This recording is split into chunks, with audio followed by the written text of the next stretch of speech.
бол хөтлийн зээмж хоход ажилт юм байна.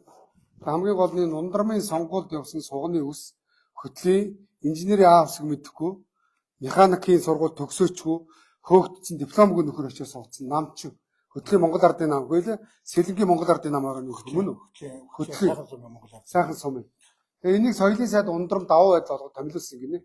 Монголын төр яг ингэж явж ирж байгаа. Одоо чи булсар зөндөө байгаа. Тийм үстэй. Сонсогдож байна уу? Сонсогдсон. Энийг соёлын сайд Ундрам давуу байдал олгоод томилуулсан. Тэгээ энэ миний очиж асуух гэж очив.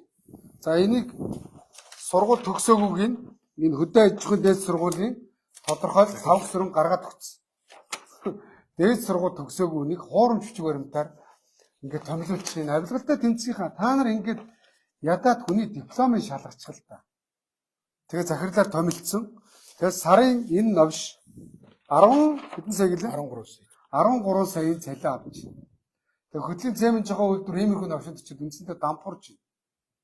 Өчигдөр цалингаа авсан гэсэн үү? Тэгээ ер нь яг 2022 онд төрөл шилжснээс хойш бол яг ингээд цалин ийм удаа хугацаагаар хоцорж гисэн түүх юм байхгүй ч тэгээ сая энэ сар бол нөлөө удаан. За 2 сарын хагас ажилтнаа цалин бол өчигдөр тавилаа. Тэгээ 2 сарын ээлжийн амралт юм бас өчигдөр өгж явах шиг шинжилтэй л байна.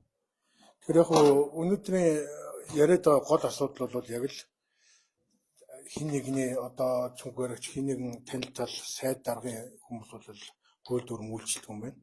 Тэг үнэнгийг хэлэхээр өстөн болоод ингээд ажил хөдлөөс нь халаа болчдөг. За тэгээд халдж байгаа шалтгаан нь бол зүгээр нэг томил дээр явсан өдөр судар бүх юмыг ажлын цав бүртгэл байхгүй гэдэг нь бол бос юм явж чад. Тэг халддаг. Гарах надад ч бүхэл бүтэн 8 хүн халдсан байгаа. Өчигдөр бол яасан гэж хадж байгаа. Та нар ажиллаж чадахгүй. За үнэхээр одоо ажиллаж чадахгүй ажил салбаруудад үнэхээр биднээс болоод үйлдвэрийн хэвийн чигт ажиллагаа одоо доголдсон асуудыг хамгаалах би бол нэг гоншгонод байгаа байхгүй. Зүгдгүүр мөрөөр ажиллаж явж байгаа нөхдүүдийг л наа чинь ер нь ажлаас хүн алах юуг нь бол их болцсон юм л шалтгаан нь. Одоо ийш тийш томил дээр явна. Ийш тийш хөтөлбөр явсаа өдрийн цаг бүртгэлөө өдрийн тасаар оруулж ирэл. Тэгэл за 3 өдөр ажил тассан. Шууд хөдөлмөрөөр цуцлаа гэл. Шалтгаан болоод өөрөөсөө болохоор хэдэн сараар шилээр гадаадаар суугаад ажилдаа бол ирэхгүй тийм үү? Сая даваа далаа бараг цагаар хоцорч ирж штт. Тэгээ миний цаг үнд лайв сая 2 цаг боллоо. Цаг хоцорсон. Тэгээ худлаа шаагаад зөвлөлийн хурлаад Монголд ер нь нэг хөдөлгөөний худлаа шаадаг хурлууд бол самраагаа алдлаа. Тэг хөшгөний ард хуйлтан болдог. Одоо зүгээр л энэ хөтлийн цемент чохоод дээр Ундрам хүнээ тавьчихсан.